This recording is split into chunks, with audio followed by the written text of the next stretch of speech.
Buddhāvataṃsaka Sutra. Book 23. Ascent to the Palace of the Tushita Heaven. Video 2. 100 trillion infinities of enlightening beings already living in the Palace of the Tushita Heaven, with offerings surpassing those of all the gods, produced by the teaching transcending the worlds of desire, form, and formlessness, produced by infinitely broad knowledge, developed by steadfast pure faith, produced by action free from afflictions, produced by the all-pervading unobstructed mind, produced by the profound principle of adaptable methodology, produced by inconceivable roots of goodness, perfected by countless displays of skill and means, revealed by the will to make offerings to the Buddha, stamped by the teaching of non-creation, made gifts of these offerings to the Buddha.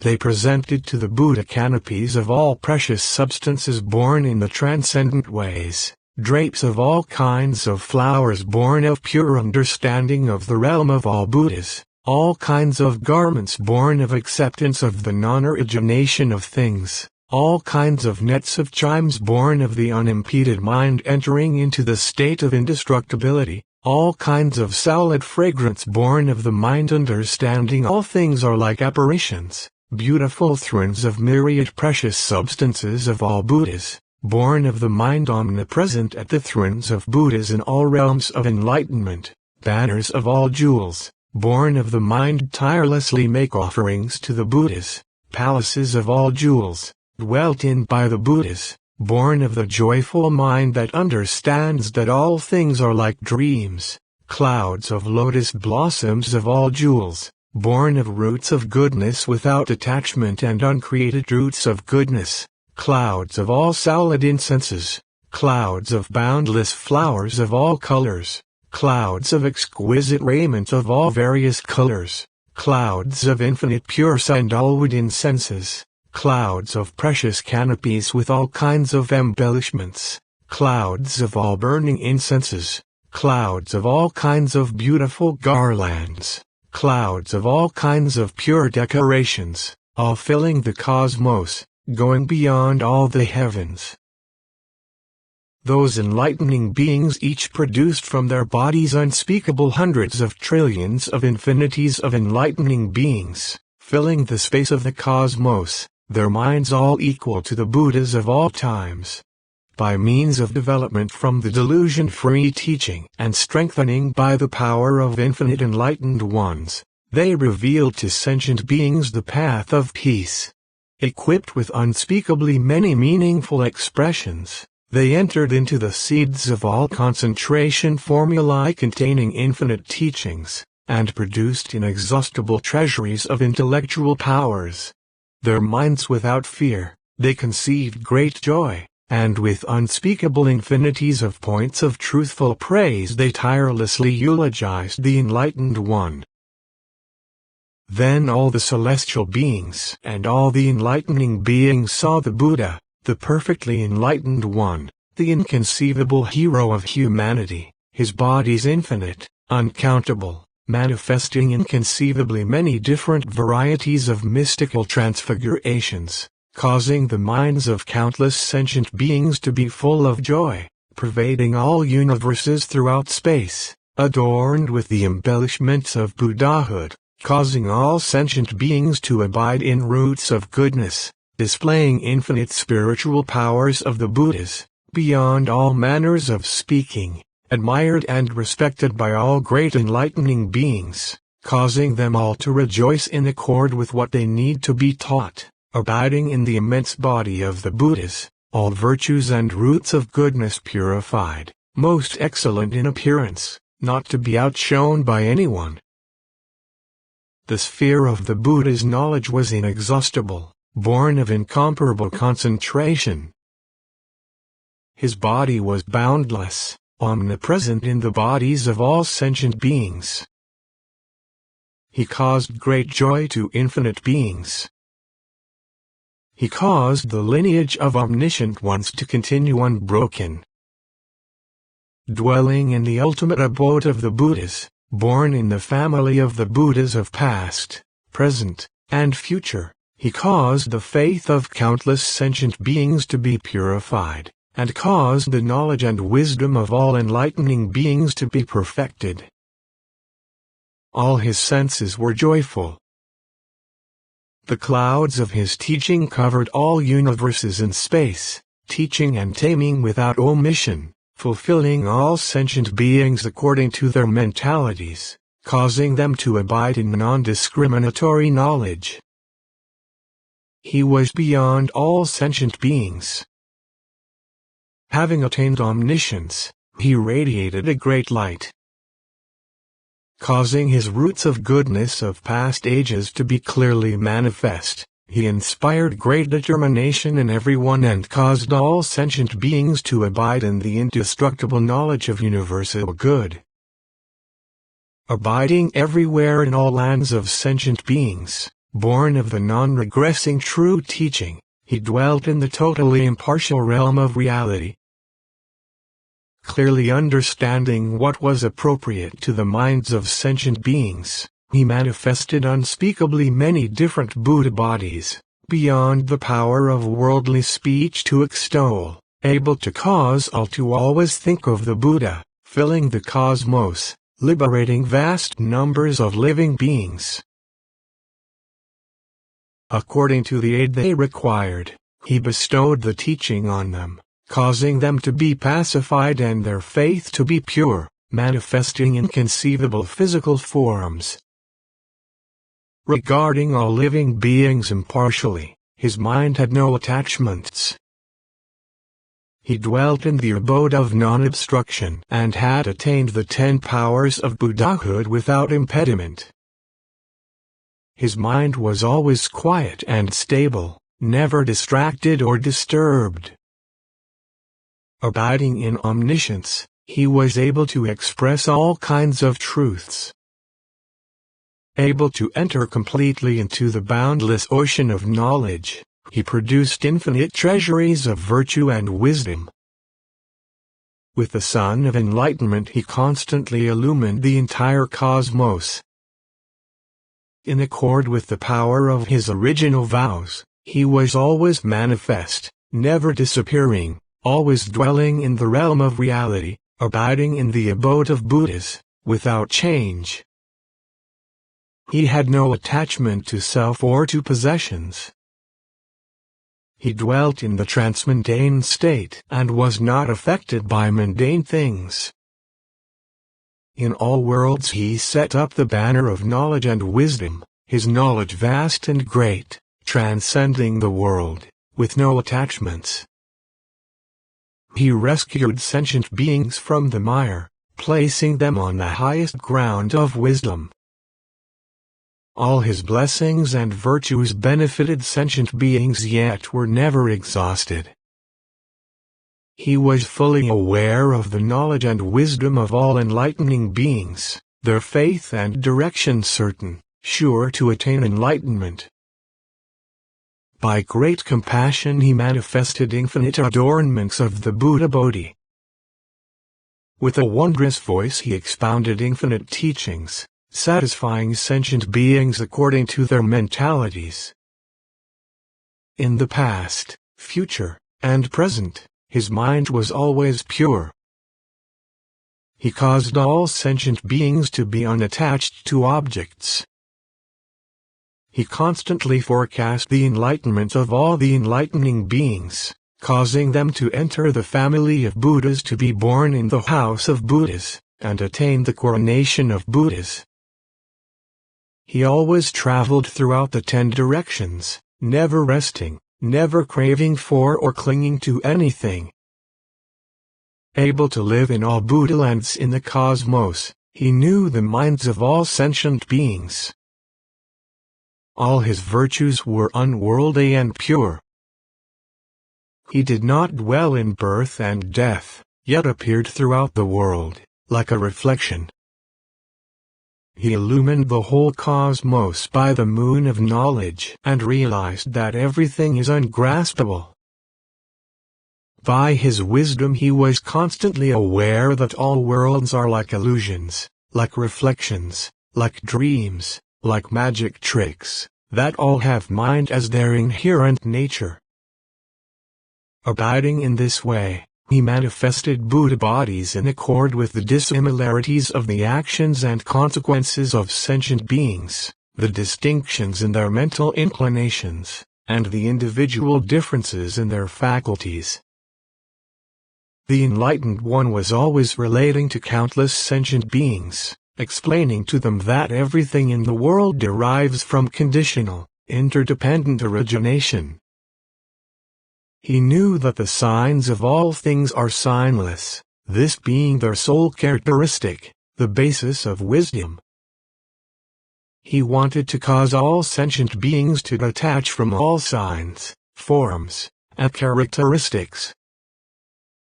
He showed clearly all natures and characteristics of the world, thus traversing the world, to reveal to them unexcelled enlightenment. Desiring to rescue all sentient beings, he appeared in the world and showed the way of the enlightened. He caused them to perceive the features of the body of the Enlightened One, to concentrate on them and meditate on them, to diligently cultivate and develop themselves to annihilate mundane afflictions, cultivate enlightening practice with unwavering minds, and attain fulfillment of all aspects of the great vehicle, attaining the rewards of the Buddhas.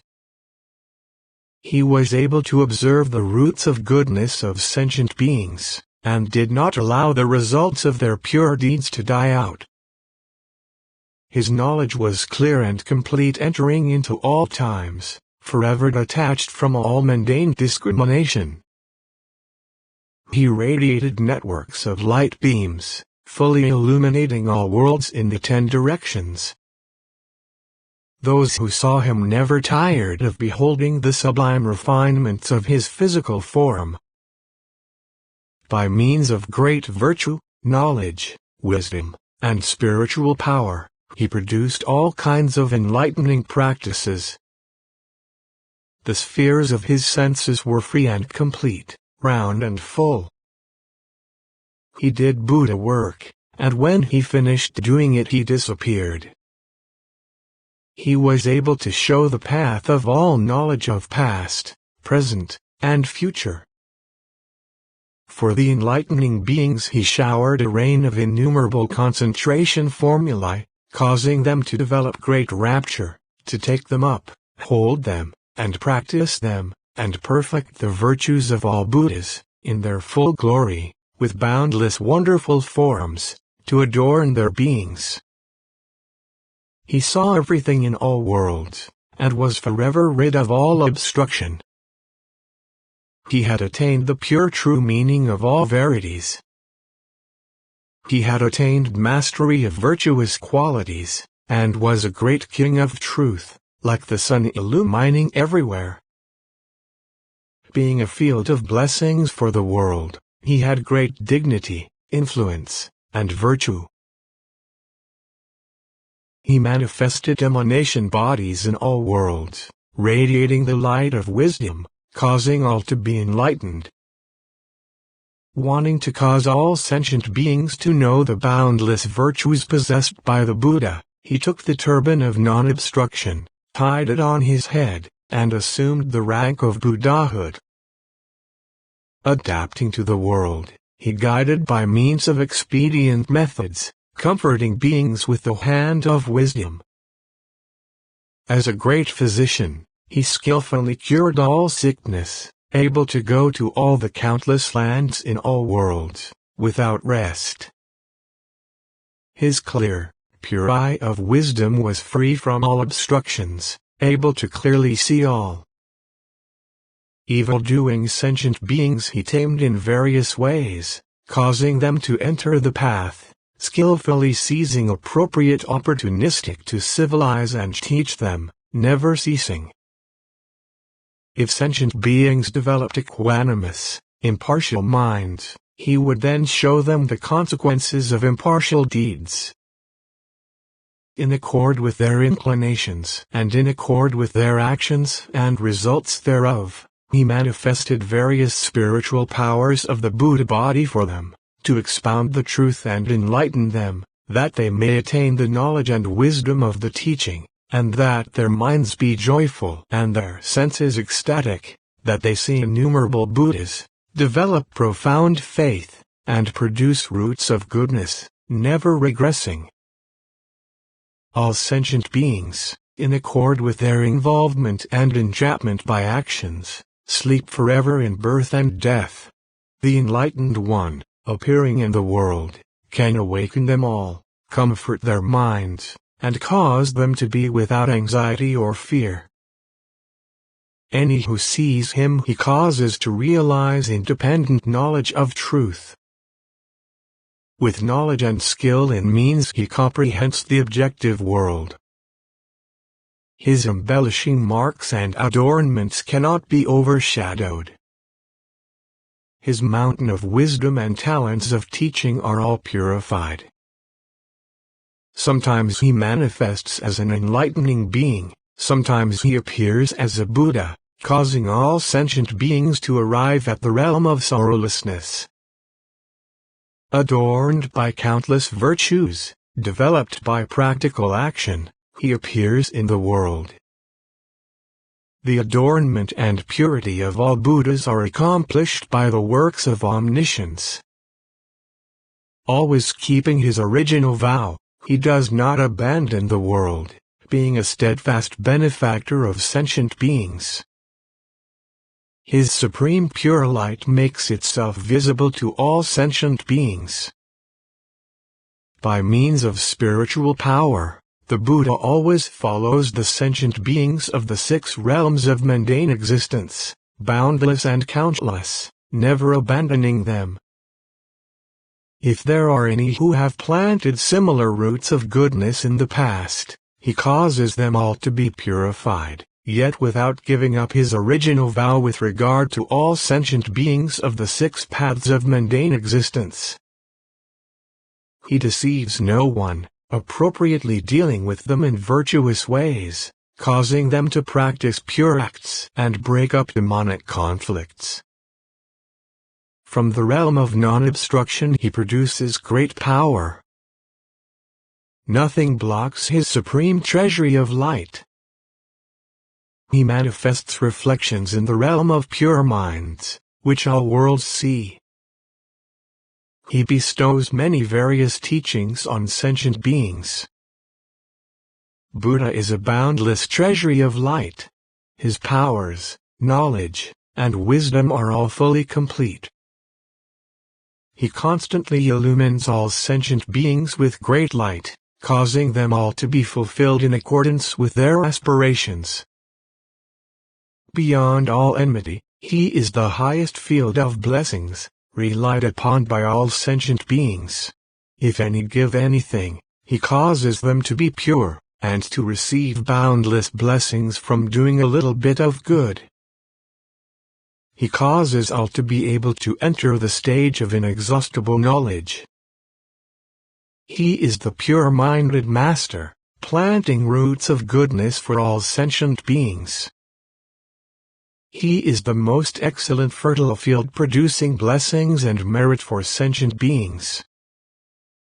His knowledge and wisdom is exceedingly deep. With skill and means he can rescue all from the pains of the woeful states of greed, anger, and ignorance. Thus believing, thus observing, thus entering the depths of knowledge, thus sporting in the ocean of virtues, thus arriving at space-alike wisdom, thus cognizing sentient beings' field of blessings, thus contemplating with presence of mind, thus observing the deeds, marks and embellishments of Buddha, thus observing the Buddha appearing throughout the world, thus observing the Buddha's mystical power. The great congregation at that time saw each pore of the Buddha's body emit 100 trillion infinities of light beams, each beam of light having countless hues, countless purities, countless radiances, causing countless beings to watch, countless beings to rejoice, countless beings to be happy, countless beings to grow in faith, countless beings' aspiration to be pure, countless beings' senses to be pure and cool, and causing countless beings to develop respect and honor. Then the great assembly all saw the Buddha's body emit 100 trillion infinities of inconceivable great lights, each light with inconceivably many hues and inconceivable many beams illumining inconceivably many realms of phenomena, by the Buddha's spiritual power producing great subtle sound conveying infinities of eulogies in words transcending all worlds, perfected by transmundane virtues. He also manifested hundreds of trillions of quadrillions of inconceivable numbers of subtle adornments, which could never be fully described even in 100 trillion quadrillion inconceivable number of eons, all of them produced by the inexhaustible spiritual power of the Buddha. He also manifested unspeakably many enlightened ones arising in the world and leading sentient beings into the door of wisdom to understand the most profound truth. He also manifested the docetic metamorphoses of the enlightened ones throughout the space of the cosmos, causing all worldly beings to be impartial and purified. All of this sprung from the unhindered omniscience in which the Buddha dwelt. It was also born of the inconceivable superlative virtues which the Buddha cultivated. He also manifested 100 trillion quadrillion inconceivable numbers of beautiful jewel-light flames, originating from the good roots of his ancient great vows. He did so because he had presented offerings to and served countless enlightened ones, because he had cultivated pure practices without slacking, because his omniscient mind, without impediment, produced roots of virtue, in order to reveal the universality of the powers of the enlightened, to cut off the doubts of all sentient beings, to cause all of them to be able to see the enlightened one, to cause infinite sentient beings to abide in virtue, to show the enlightened one's spiritual powers cannot be outshone, to cause all sentient beings to be able to enter into the ocean of the ultimate, to cause the enlightening beings of all Buddha lands to assemble, and because he wanted to reveal the inconceivable teachings of the Buddha.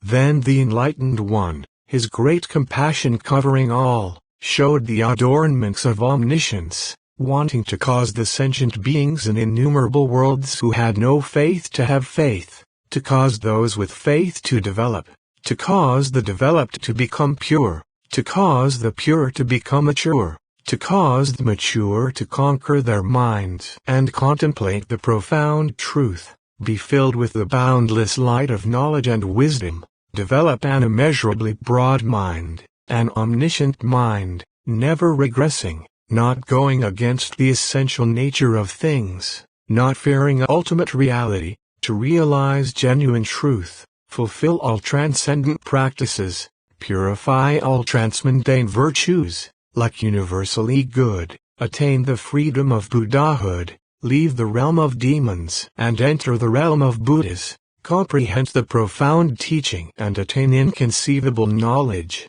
never regressing from the vows of universal salvation, to always see the Buddhas, never abandoning them, to perfect experiential knowledge, realize infinite truths, be filled with the boundless power of the treasury of virtue, develop a joyous mind, enter the realm where there is no doubt, divorce evil and be pure, see things unperturbed due to omniscience, gain entry to the congregations of all enlightening beings, and always be born in the family of the enlightened ones of past, present, and future.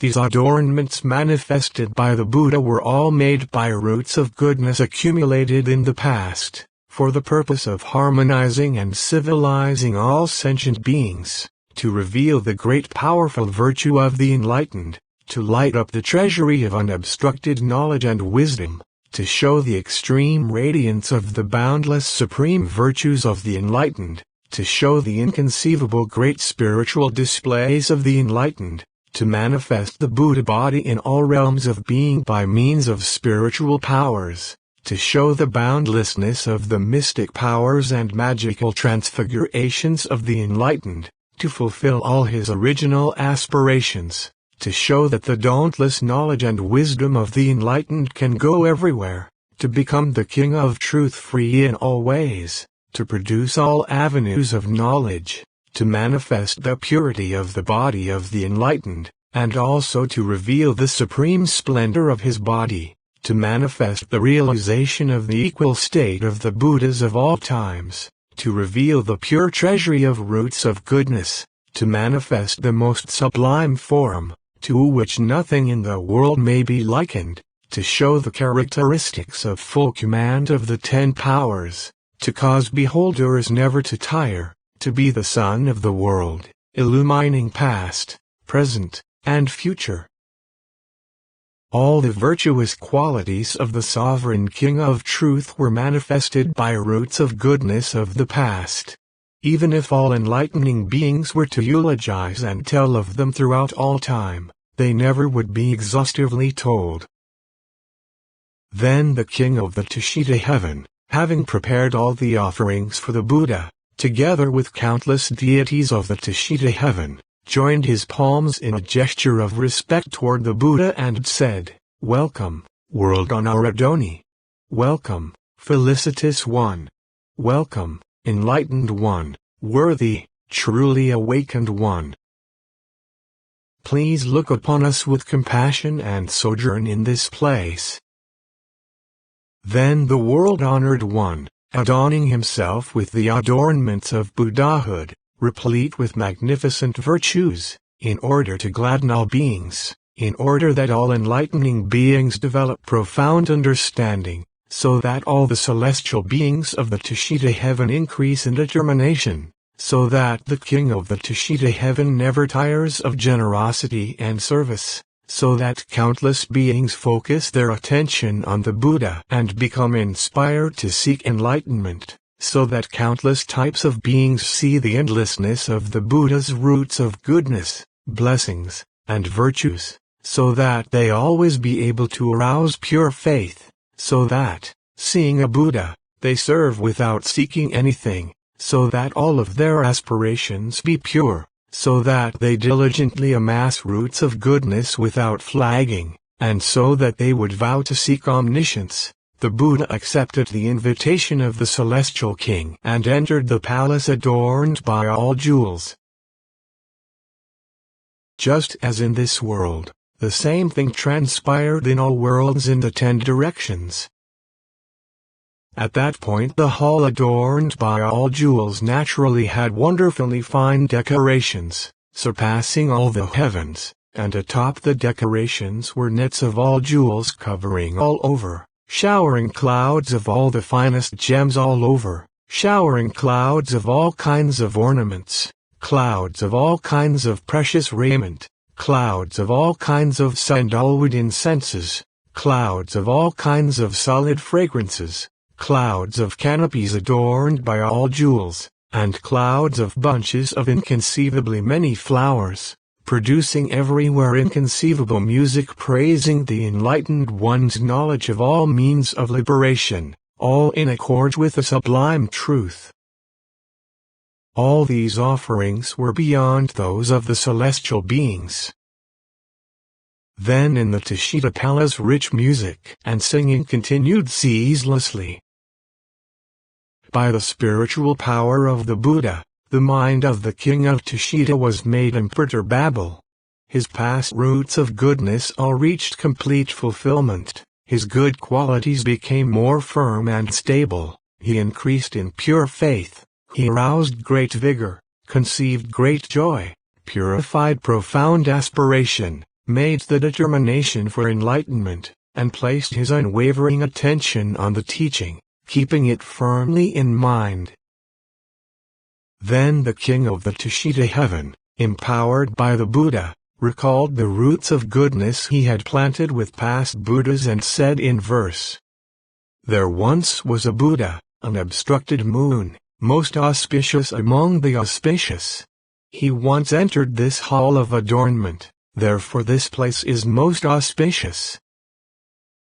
There once was a Buddha called Broad Knowledge, most auspicious among the auspicious. He once entered this golden hall, therefore this place is most auspicious. There once was a Buddha called Universal, most auspicious among the auspicious. He once entered this hall of adornment, therefore this place is most auspicious. There once was a Buddha called Coral, most auspicious among the auspicious. He once entered this jewel mine hall, therefore this place is most auspicious. There once was a Buddha, Lion of Philosophy, most auspicious among the auspicious. He once entered this Mountain King hall, therefore this place is most auspicious. There once was a Buddha called Sunlight, most auspicious among the auspicious. He once entered this hall of flowers, therefore this place is most auspicious. There once was a Buddha called Boundless Light, most auspicious among the auspicious. He once entered this tree-adorned hall, therefore this place is most auspicious. There once was a Buddha called Banner of Truth, most auspicious among the auspicious. He once entered this jewel palace hall, therefore this place is most auspicious. There once was a Buddha called Lamp of Knowledge, most auspicious among the auspicious. He once entered this fragrant mountain hall, therefore this place is most auspicious. There once was a Buddha called Light of Virtue, most auspicious among the auspicious. He once entered this crystal hall, therefore this place is most auspicious.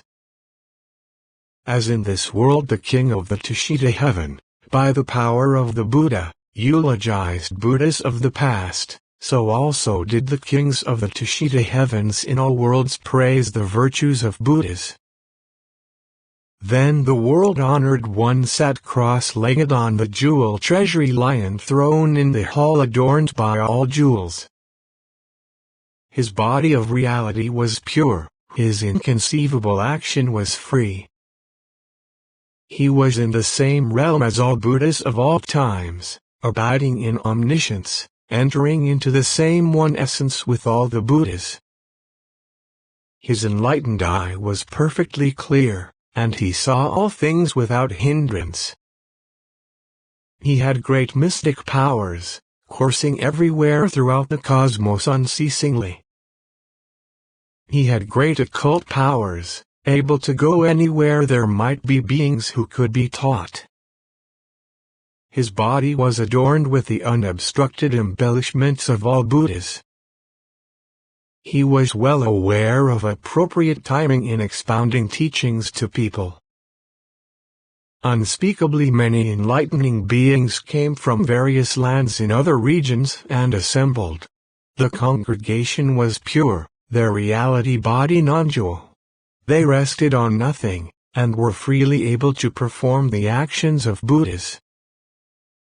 When the Buddha had sat on this throne, in the hall there spontaneously appeared countless adornments surpassing all the offerings of the celestials.